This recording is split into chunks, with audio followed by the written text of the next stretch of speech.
Hello അസ്സലാമലൈക്കും welcome back. ഇന്നത്തെ recipe നമുക്ക് ഈദിന് സ്പെഷ്യലായിട്ട് ഉണ്ടാക്കാൻ പറ്റുന്ന പുഡിങ്ങിൻ്റെയാണ്. അടിപൊളി ടേസ്റ്റുള്ള ക്രീമി ആയിട്ടുള്ള വായിലിട്ട് അലിഞ്ഞു പോകുന്ന അത്രയും സോഫ്റ്റ് ആയിട്ടുള്ള ഇളനീർ പുഡിങ്ങാണ്. വളരെ കുറഞ്ഞ ചേരുവയിൽ എങ്ങനെയാണ് പുഡിങ് റെഡിയാക്കുന്നത് എന്ന് നോക്കാം. അപ്പോൾ എൻ്റെ വീഡിയോ ആദ്യമായിട്ട് കാണുന്നവരാണെങ്കിൽ ലൈക്ക് ചെയ്യുക, ഷെയർ ചെയ്യുക. പുതിയ വ്യൂവേഴ്സ് ഉണ്ടെങ്കിൽ ചാനലൊന്ന് സബ്സ്ക്രൈബും കൂടി ആക്കുക. അപ്പോൾ നമുക്ക് നേരെ വീഡിയോയിലേക്ക് പോവാം. പുഡിങ് റെഡിയാക്കാനായിട്ട് നമുക്ക് ആദ്യം തന്നെ വേണ്ടത് ചൈന ഗ്രാസ് ആണ്. ഞാനിവിടെ ബേക്കേഴ്സിൻ്റെ പ്ലെയിൻ ചൈന ഗ്രാസ് ആണ് എടുത്തിട്ടുള്ളത്. ഇത് 10 ഗ്രാമിൻ്റെ ആണ്. നമുക്ക് ഇതിൻ്റെ ഒരു 1/4 ഭാഗത്തോളം ഏകദേശം 7 ഗ്രാമോളം ഞാൻ ചൈന ഗ്രാസ് എടുത്തിട്ടുണ്ട്. ഇത് 1/2 കപ്പ് വെള്ളത്തിൽ ഒരു 5 to 10 മിനിറ്റ് ഒന്ന് സോക്ക് ചെയ്ത് വെക്കണം. ഇങ്ങനെ സോക്ക് ചെയ്ത് വെക്കുമ്പോൾ ചൈന ഗ്രാസ് മെൽറ്റ് ചെയ്യുമ്പോൾ പെട്ടെന്ന് മെൽറ്റായി കിട്ടും കേട്ടോ.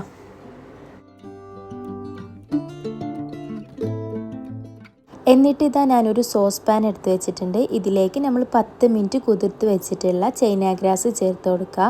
ഇനിയിപ്പം ഇതിലേക്ക് വേണ്ടത് ഇളനീരിൻ്റെ വെള്ളമാണ്. ഞാനിപ്പോൾ ഇവിടെ 3 കപ്പ് വെള്ളം എടുത്തിട്ടുണ്ട് കേട്ടോ. 250 ml കപ്പിന് 3 കപ്പ് വെള്ളമാണ് എടുത്തിട്ടുള്ളത്. ഞാനിവിടെ ഇത് രണ്ടും ഒപ്പം തന്നെയാണ് കേട്ടോ ചൂടാക്കി എടുക്കുന്നത്. നിങ്ങൾക്ക് വേണമെന്നുണ്ടെങ്കിൽ ചൈന ഗ്രാസ് സെപ്പറേറ്റ് ആയിട്ട് തന്നെ മെൽറ്റ് ചെയ്തെടുക്കുക. പക്ഷേ ഇങ്ങനെ ചെയ്യുമ്പോൾ പണി ഒന്നുകൂടി ഈസിയായി കിട്ടും. രണ്ടും സെയിം തന്നെയാണ് കേട്ടോ. അതുകൊണ്ട് ഒന്നും കൂടി നല്ലത് ഇങ്ങനെ ചെയ്യുന്നതായിരിക്കും. ഈ സെയിം റെസിപ്പി നമുക്ക് തേങ്ങാ വെള്ളം വെച്ചിട്ടും ചെയ്യാം. പക്ഷെ ഒന്നും കൂടി ടേസ്റ്റ് ഉണ്ടാവുക ഇളനീർ വെച്ച് ചെയ്യുമ്പോഴാണ് കേട്ടോ. ഇനി ഇതിലേക്ക് 1/2 കപ്പ് പഞ്ചസാര കൂടി ചേർത്ത് കൊടുക്കുന്നുണ്ട്. പഞ്ചസാര ഒന്ന് ചെക്ക് ചെയ്തിട്ട് ചേർത്ത് കൊടുക്കുക. ഇളനീരിൻ്റെ വെള്ളത്തിൻ്റെ മധുരം അനുസരിച്ചിട്ട് പഞ്ചസാരൻ്റെ അളവ് കൂടിയോ കുറഞ്ഞോ ഇരിക്കും. ഇനി ഇത് അടുപ്പിൽ വെച്ച് ചൂടാക്കിയെടുക്കുക. നമ്മൾ ചേർത്തിട്ടുള്ള ചൈന ഗ്രാസ് എല്ലാം നല്ലോണം മെൽട്ടായി വരണം. ഒന്ന് തിളക്കുമ്പോൾ തന്നെ ചൈന ഗ്രാസ് എല്ലാം മെൽട്ടായിക്കോളും. ഇതിലേക്ക് നമുക്ക് വേണമെന്നുണ്ടെങ്കിൽ 2 ഏലക്കായ് കൂടി ചേർത്ത് കൊടുക്കുക. ഏലക്കായിൻ്റെ ഫ്ലേവർ ഇഷ്ടമുള്ളവരാണെന്നുണ്ടെങ്കിൽ എന്തായാലും ചേർത്ത് കൊടുത്തോളൂ. അതിൻ്റെ ഫ്ലേവറും കൂടി വരുമ്പോൾ നല്ലൊരു ടേസ്റ്റ് ഉണ്ടാവും. മീഡിയം ഫ്ലെയിമിലിട്ടിട്ട് കൈയെടുക്കാതെ ഇളക്കാൻ വേണ്ടിയിട്ടൊന്ന് പ്രത്യേകം ശ്രദ്ധിക്കുക. അപ്പോൾ അതാ ചൈന ഗ്രാസ് എല്ലാം മെൽട്ടായി വെള്ളം നല്ലോണം തിളച്ച് വന്നിട്ടുണ്ട് കേട്ടോ. ഈ ഒരു സമയമാകുമ്പോൾ ഫ്ലെയിം ഓഫ് ചെയ്ത് കൊടുക്കുക.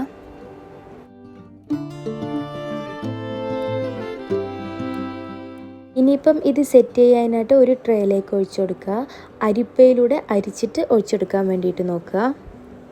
ഇത് നമുക്ക് കട്ടാക്കി എടുക്കേണ്ടതാണ്. അപ്പോൾ പരന്ന പാത്രത്തിൽ ഒഴിച്ചു കൊടുക്കാൻ വേണ്ടിയിട്ട് നോക്കുക. നല്ല കട്ടിക്ക് ഒഴിച്ചു കൊടുക്കുന്നതിനേക്കാളും നല്ലത് അധികം കട്ടി ഇല്ലാണ്ട് ഒഴിച്ചു കൊടുക്കുന്നതാണ്. അപ്പോൾ ഞാൻ ഫുള്ളായിട്ട് ഒഴിച്ചു കൊടുത്തിട്ടില്ല കേട്ടോ. ഞാൻ ബാക്കി വേറൊരു പാത്രത്തിലും കൂടി ഒഴിച്ചു കൊടുക്കുകയാണ് ചെയ്തത്. ഇനി ഇതൊന്ന് ചൂടാറാൻ വേണ്ടിയിട്ട് വെയിറ്റ് ചെയ്യാം. നല്ലോണം ചൂടാറിയ ശേഷം ഒരു 1/2 മണിക്കൂർ ഫ്രിഡ്ജിൽ വെച്ചിട്ട് ഒന്ന് സെറ്റ് ചെയ്തെടുക്കണം. ഫ്രിഡ്ജിൽ വെക്കുമ്പോൾ ഒരു അടപ്പ് വെച്ച് മൂടിയിട്ട് അല്ലെങ്കിൽ ക്ലിംഗ് റാപ്പ് വെച്ചിട്ട് കവർ ചെയ്തിട്ട് ഫ്രിഡ്ജിൽ വെച്ച് കൊടുക്കുക കേട്ടോ.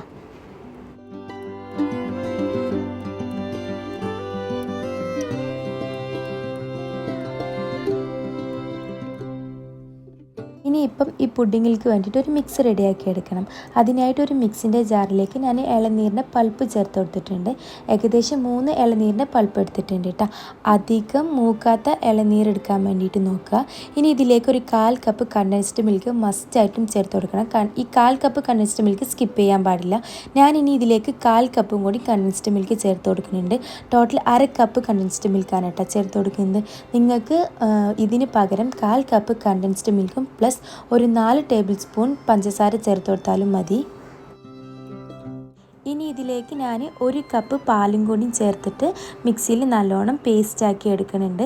പാലിൻ്റെ അളവ് എന്ന് പറയുമ്പം നിങ്ങൾ ഇളനീരിൻ്റെ പൾപ്പ് എടുക്കുന്നതിനനുസരിച്ചിട്ട് വ്യത്യാസപ്പെട്ടിരിക്കും. നല്ല ഈ തിക്ക് പേസ്റ്റ് ആയിരിക്കണം. ഈ ഒരു കൺസിസ്റ്റൻസി ആവുന്ന പോലെ പാലിൻ്റെ അളവ് കൂട്ടിയോ കുറച്ചോ ചേർത്ത് കൊടുക്കാം. അപ്പോൾ ഇതാ നമ്മൾ ഇളനീരിൻ്റെ വെള്ളം വെച്ച് ചെയ്തിട്ടുള്ളത് സെറ്റായി വന്നിട്ടുണ്ട്. 1/2 മണിക്കൂർ ഫ്രിഡ്ജിൽ വെച്ചതും സെറ്റായി വന്നിട്ടുണ്ട് കേട്ടോ. ഇനിയിപ്പം ഇത് നമുക്ക് ചെറിയ ക്യൂബ്സായിട്ട് കട്ട് ചെയ്തിട്ടെടുക്കാം. ചെറിയ ക്യൂബ്സായിട്ട് കട്ട് ചെയ്തെടുക്കാൻ വേണ്ടിയിട്ട് പ്രത്യേകം ശ്രദ്ധിക്കുക. വലിയ ക്യൂബാണെന്നുണ്ടെങ്കിൽ നമ്മളിത് കട്ട് ചെയ്തിട്ട് എടുക്കുന്ന സമയത്ത് പൊട്ടിപ്പോവാനുള്ള ചാൻസ് ഉണ്ട്.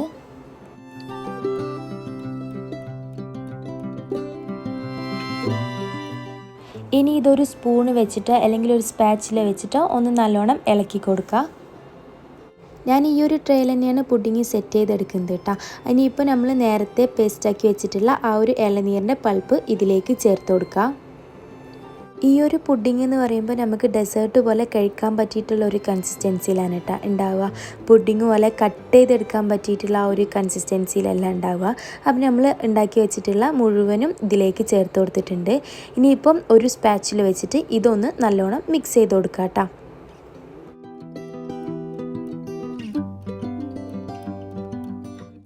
ഡെക്കറേഷനൊക്കെ നമുക്ക് ഇഷ്ടമുള്ള പോലെ ചെയ്തെടുക്കാം കേട്ടോ.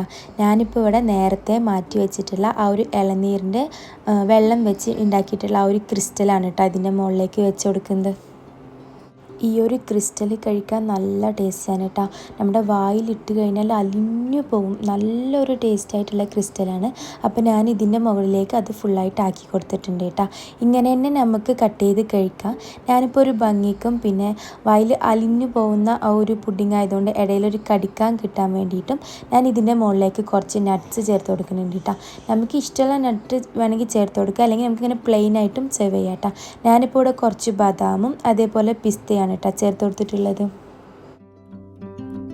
ഇനി ഇത് ഫ്രിഡ്ജിൽ വെച്ചിട്ട് നല്ലോണം തണുപ്പിച്ച് കഴിക്കണം. അപ്പോഴാണ് കേട്ടോ നല്ല ടേസ്റ്റ് ഉണ്ടാവുക.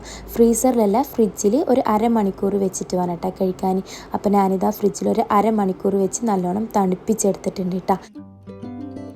നല്ല ക്രീമി ആൻഡ് ടേസ്റ്റി ആയിട്ടുള്ള നല്ലൊരു അടിപൊളി പുഡിങ്ങാണ് കേട്ടോ. വായിലിട്ട് കൊടുത്താൽ അലിഞ്ഞു പോകുന്ന ഒരു ടേസ്റ്റാണ്. ഇതുവരെ ഇളനീർ പുഡിങ് ട്രൈ ചെയ്യാത്തവരും അല്ലെങ്കിൽ ഈ ഒരു മോഡൽ ട്രൈ ചെയ്യാത്തവരും ആണെങ്കിൽ എന്തായാലും ട്രൈ ചെയ്ത് നോക്കണം കേട്ടോ. പുഡിങ് ലവേഴ്സൊക്കെ ആണെങ്കിൽ മസ്റ്റ് ട്രൈ റെസിപ്പിയാണ്. അപ്പോൾ എല്ലാവർക്കും വീഡിയോ ഇഷ്ടമായിക്കാണെന്ന് വിചാരിക്കുന്നു. ഇഷ്ടമായിക്കാണെങ്കിൽ ലൈക്ക് ചെയ്യുക, ഷെയർ ചെയ്യുക, പ്രീവിയസ് വീഡിയോസ് കാണുക. പുതിയ വ്യൂവേഴ്സ് ഉണ്ടെങ്കിൽ ചാനലൊന്ന് സബ്സ്ക്രൈബും കൂടിയും ചെയ്യാം കേട്ടോ. അപ്പോൾ ഇൻഷാ അല്ലാഹ് നെക്സ്റ്റ് നല്ല അടിപൊളി വീഡിയോ ആയിട്ട് നമുക്ക് വീണ്ടും കാണാം. Until then thank you, bye bye.